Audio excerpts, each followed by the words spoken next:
Assalamualaikum warahmatullahi wabarakatuh. Perkenalkan, nama saya Syafiqul Arya Alfianto dengan NIM 05245895 dari program studi Ilmu Administrasi Negara.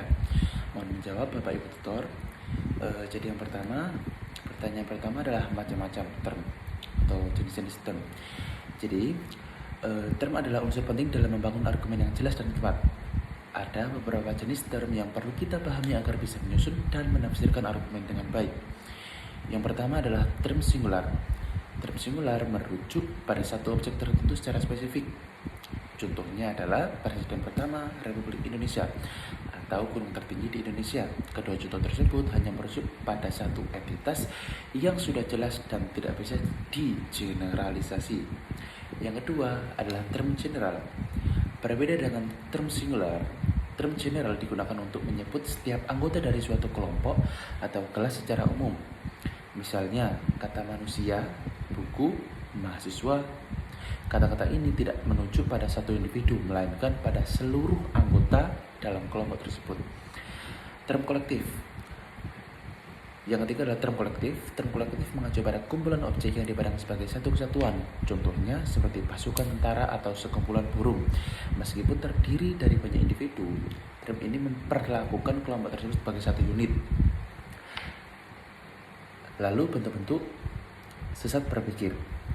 Yang pertama adalah strawman fallacy. Kesalahan ini terjadi ketika seorang salah menafsirkan argumen lawannya lalu menyerang versi yang telah diselewengkan tersebut. Contohnya apa sih? Jadi contohnya adalah seseorang mengkritik pembangunan yang merusak lingkungan. Lalu lawannya menuduh bahwa dia tidak mendukung pemerintahan, padahal kritik itu tidak ada hubungannya dengan dukungan politik. Yang kedua adalah circular reasoning. Disebut juga argumen melingkar, yaitu ketika kesimpulan digunakan sebagai premis tanpa adanya bukti baru. Contohnya, Tuhan itu ada karena tertulis dalam kitab, dan kitab itu benar karena Tuhan ada. Pernyataan ini berputar-putar dan tidak memberikan landasan independen. Dan yang ketiga adalah burden of proof. Ini terjadi ketika seorang membuat klaim justru melempar tanggung jawab pembuktian kepada pihak lain. Contohnya, kalau kamu tidak bisa membuktikan aku salah, berarti aku benar. Padahal beban pembuktian ada pada pihak yang membuat klaim. Lalu cara menghindari kesalahan penalaran itu apa aja sih? Jadi yang pertama adalah berpikir kritis dan teliti.